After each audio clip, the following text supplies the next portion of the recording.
Every single day without fail, we are receiving emails, text messages, and questions, violent reactions, and suggestions about how you can choose your very own skill of focus when freelancing. The reason why a lot of people ask me this question is because in almost all of my live videos, I've been telling them that you need to choose one skill and become good at it, and then you can become a highly paid freelancer, which has always been the case. But how are you going to choose it if, number one, you are a newbie and you have no idea what freelancing is? Number two, you are multi-passionate and you just have a ton of skills.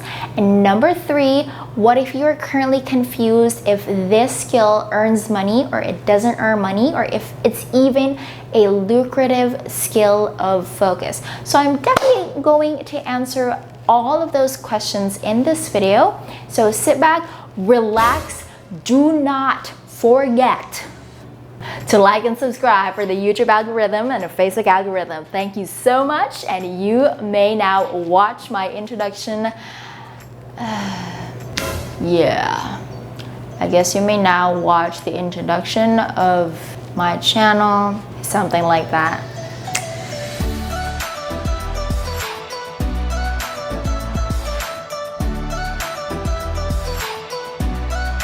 Okay, so let us go first with the people who are newbies. If you're newbies, hi, hello. Raise your right armpits here like that. Thank you so much for doing it. Utu-utu ka. So what are you going to do if you're a newbie and you want to choose your very own skill of focus? Now here is the answer. When you are a newbie and you have no idea what skill to offer, the very first thing that you have to think about is if there is anything that you have done in your computer, in your parents' computer, in somebody else's laptop that you are completely passionate about. So what that means is if there is any digital skill that you are already passionate about, but for some reason you did not pursue it because it's either your parents told you that you're not going to make money out from it, or you did not know that you can actually monetize that skill. For example, if you have been editing somebody else's photos on Instagram, adding filters to them, or if you have been curating your very own Instagram account, or you have a Facebook page that you are managing, these things are already skills that you can monetize, but probably you just have no idea that you can monetize them. So what are these skills? If you have been managing your very own Facebook page, if you have been managing your very own Instagram account, you are curating it and making sure that it's pretty and presentable, then that only means that's already social media management basic skills. Now what you can do is, since a lot of people out there are too busy already to manage their very own social media accounts, you can definitely do that for them.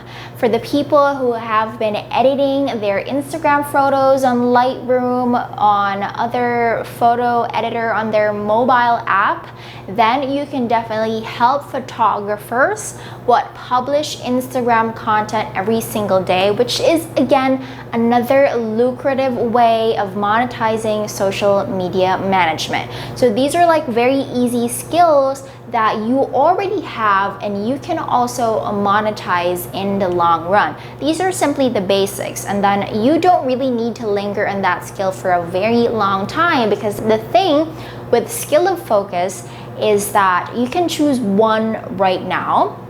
Just choose one that you're comfortable with, choose one that you enjoy learning, choose one that you're very much curious about, and then try it out first. Put it into practice for the next 6 months, and then later on you can decide if you want to stay in that service or you want to change in a different service. Okay, so that is for newbies. How about for the multi-passionate people who are not sure about what service to offer? It's like, hey Demi, I know how to edit photos, I know how to edit videos, I know how to create websites. I'm not just simply sure if what should I brand myself with? What should be my skill of focus? So here's the thing. When you are a multi-passionate person, there are actually a lot of advantages for you.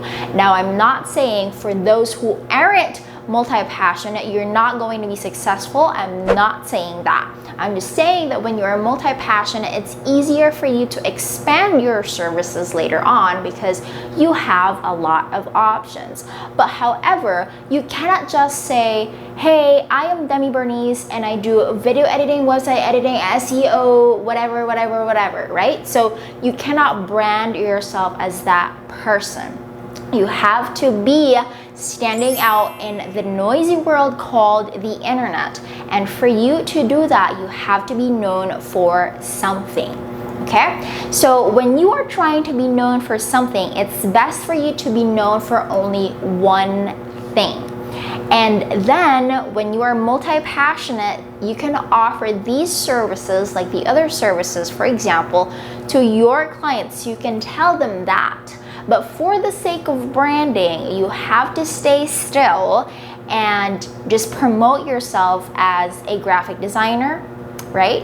And then later on, you can upsell or you can promote to the current client that you're working with that you can also do video editing, social media management, and other things that could definitely help accelerate their business. Okay? Am I clear? If I'm not clear, I'm going to give you a concrete example. So I am also a multi-passionate person, and I can do video editing, I can do websites, I can do sales funnels, I can even do InDesign, like a lot of things that is related to design, right? So my main core skill, my skill of focus is really graphic design. The best skill that I ever have, really, where I stand out, where I excel, is definitely design. Now, here's the thing.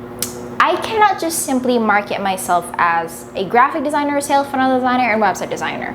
Although all of those things are 3 different skills, 3 different services, I only market myself as a graphic designer. So when people ask around, hey, do you know anyone who could be a graphic designer for online business entrepreneurs that are females, they know that I'm that person.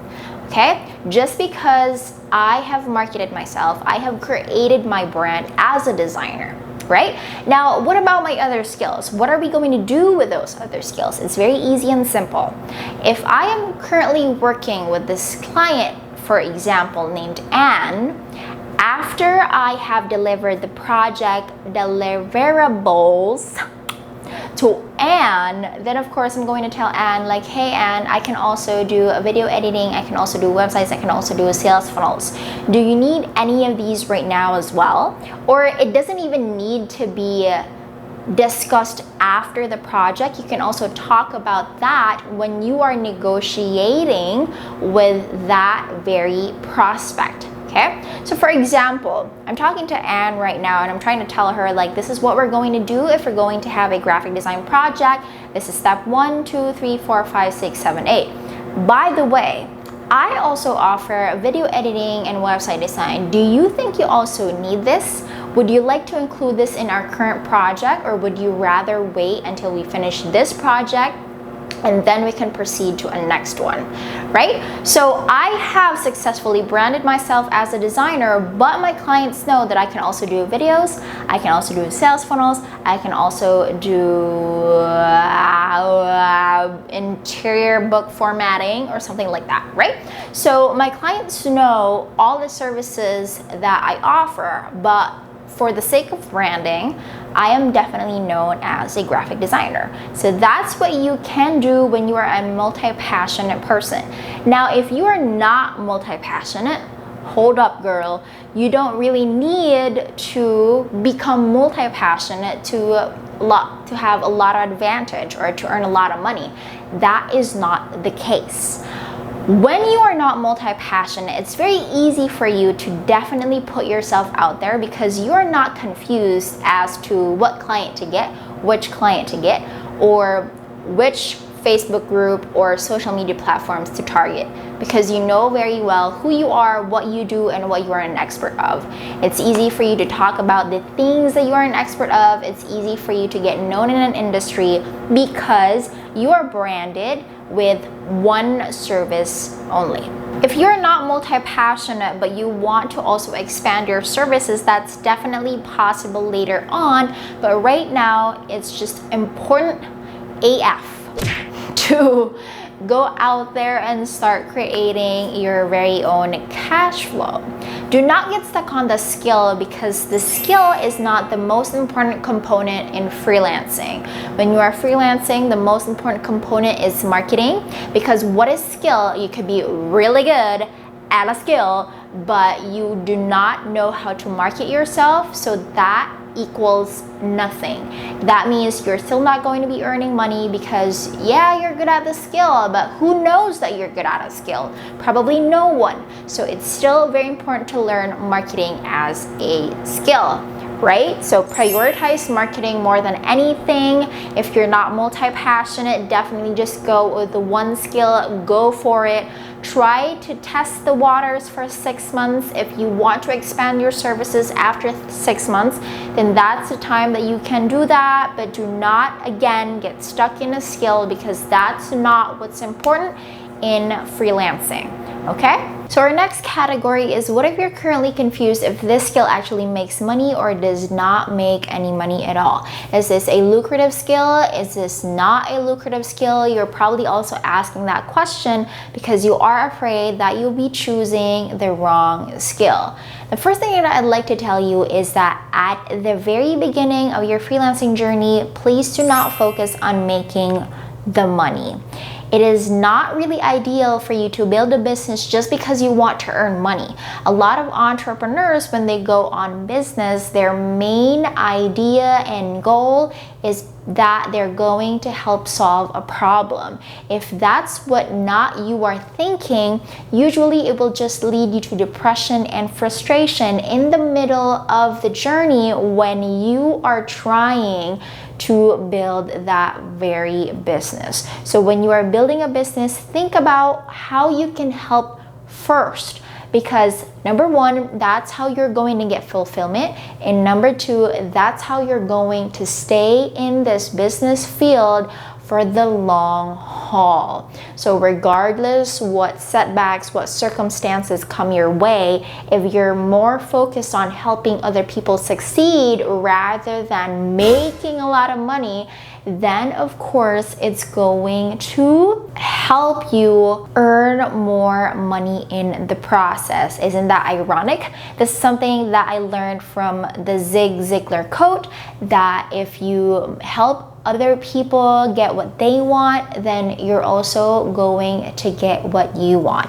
And that's super important when you are trying to build a business. Is the foremost important thing is that you are helping other people succeed, right? So at this very moment, you should really focus on how you can help, and if you can really help the people who has problems.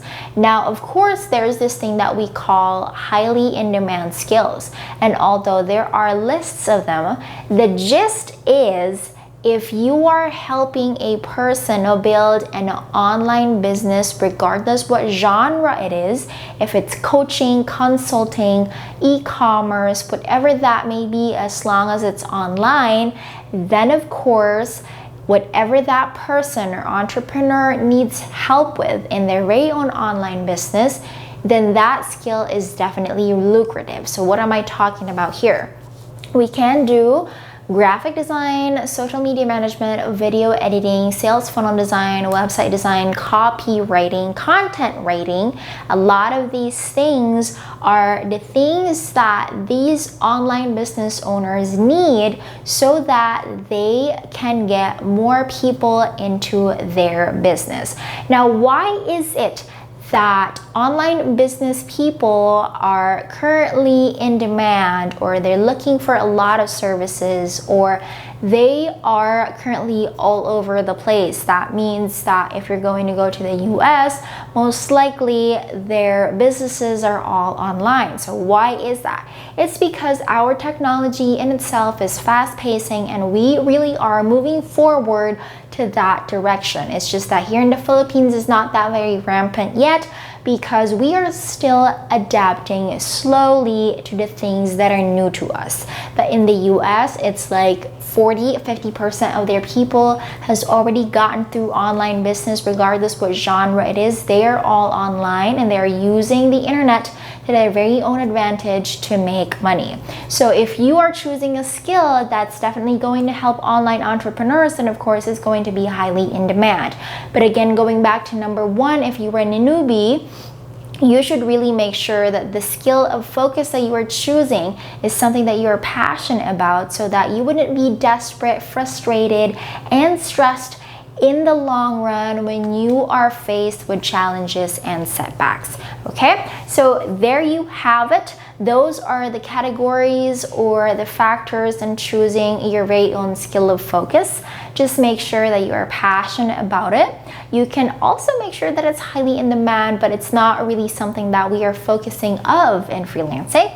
And also, by the ways, highways, make sure that that skill is something that you enjoy learning. Because when you are creating a skill, or when you are selling a skill, when you're monetizing a skill, you should definitely make sure that you enjoy learning that skill, because you need to upskill in the long run to be able to charge higher, and of course to have a better reputation in your very own freelancing business. So I hope these answers all your questions about skill. I'm sure you probably have more questions, but definitely at the end of this video, I'd like to let you know that there is this video training series that we'd like to offer to you for free, so that you can know more about freelancing, especially if you are a newbie. This video training is going to show to you what's possible with freelancing, what is freelancing, and what you can do to take advantage of freelancing in your very own life.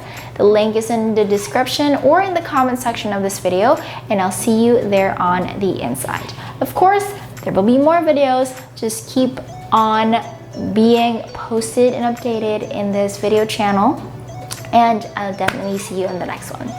Bye!